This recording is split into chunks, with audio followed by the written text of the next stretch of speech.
Hello সবাইকে, সবার কী অবস্থা? আশা করি সবাই ভালো আছেন। ভিডিও দেখে আশা করি বুঝে গিয়েছেন আজকের ব্লগটি কিসের ব্লগ হতে চলেছে। হ্যাঁ, আজকের ব্লগটি মূলত জব্বারের বলি খেলার ব্লগ। বলি খেলা মূলত হলো কুস্তি খেলা। 1909 সালে চট্টগ্রামের ধনাঢ্য ব্যবসায়ী আব্দুল জব্বার সওদাগর এই কুস্তি খেলার আয়োজন করেছিলেন।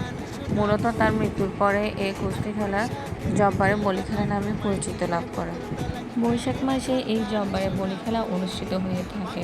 প্রতি বছর এখানে ব্যবসা করার উদ্দেশ্যে অনেক দূর দূরান্ত থেকে ব্যবসায়ীরা এখানে আসেন।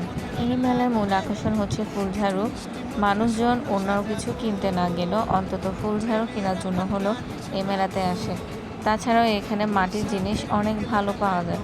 বছর অন্যান্য সময়ে মাটির জিনিসগুলো পাওয়া না গেলেও এই সময় অনেক রকম সুন্দর সুন্দর মাটির জিনিস পাওয়া যায়। মাটির জগ, প্লেট, মাটির কাপ থেকে শুরু করে মাটির ব্যাংক পর্যন্ত সব কিছু এখানে পাওয়া যায়। তাছাড়াও আমাদের গ্রাম বাংলা হারিয়ে যাওয়া ট্যাপা পুতুল, কাঠের পুতুল থেকে শুরু করে ঘর সাজানোর নানা সামগ্রী এখানে পাওয়া যায়। প্রতি বছর মেলায় গেলে আমাদের ছোটোবেলার কথা মনে পড়ে যায়। ছোটোবেলায় মা বাবার হাত ধরে আমরা কত কিছুই না কেনার জন্য বায়না করতাম। মেলাতে বিভিন্ন ধরনের মাটির জিনিস পাওয়া যায়। শৌখিন মানুষদের জন্য এই মেলা হচ্ছে অন্যতম একটি জায়গা। এই মেলাতে গিয়ে যে কোনো শৌখিন মানুষরা তাদের পছন্দ মতন শপিং করতে পারবে।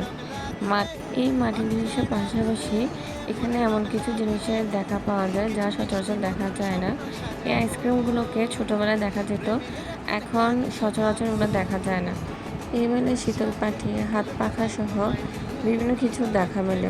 এই মেলাতে ওঠে প্রচুর রং বেরঙের কাঁচা চুড়ি। সাধারণত অন্য সময় কাঁচা চুড়ি পাওয়া না গেলেও এই মেলাতে কাঁচা চুড়ি পাওয়া যায়। তাছাড়া এই মেলাতে বিশেষ একজনের দেখা মেলে যিনি এক ধরনের বিশেষ বাদ্যযন্ত্র বাজিয়ে পুরো মেলা মাতিয়ে রাখে, যা আমার ব্লগের শেষে দেখতে পাবেন। আজকের ব্লগটি এই পর্যন্তই। যদি ভালো লেগে থাকে অবশ্যই লাইক, কমেন্ট এবং শেয়ার করবেন। ধন্যবাদ।